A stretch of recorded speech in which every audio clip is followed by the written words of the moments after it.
Hindi na bata kundi 22 years old na ang babaeng sampagita vendor sa viral video ng pagtaboy ng isang mall o isang security guard sa isang mall. Galit man ang kanyang pamilya sa nangyari, wala raw silang balak idemanda ang gwardya. May report si Chino Gaston. December 17 pa nakuna ng viral na bidyong ito ng pagtaboy ng isang gwardya sa binansagan ng netizens na sampagita girl ayon sa Mandaluyong Pulis. Kagabi, pinuntahan ng Mandaluyong Pulis ang tirahan ng babaeng nasa video na itatago natin sa pangalang Marie. Taga-Baysa, Quezon City siya.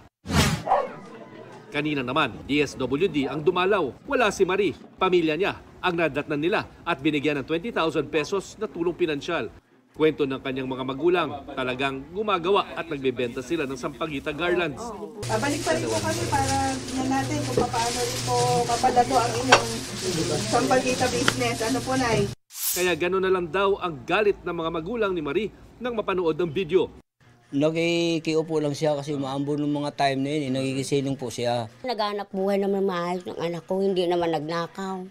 Ayon sa kanyang mga magulang, 22 years old na si Marie na first year na sa kolehiyo sa kursong medical technology. May kakambal daw siyang nag-aaral ng nursing at may dalawang kapatid pa sila. Pero bakit tila pang high school ang uniforme ni Marie? DSWD ang nagpaliwanag dito. Dahil nga mahirap po sila, kung ano po yung available na uniform, ay yun po yung ginagamit po nila.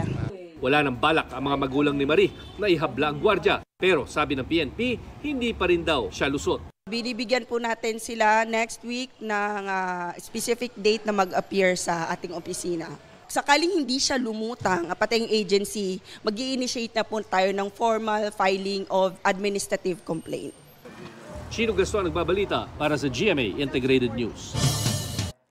Huwag magpahuli sa mga balitang dapat niyong malaman. Mag-subscribe na sa GMA Integrated News sa YouTube.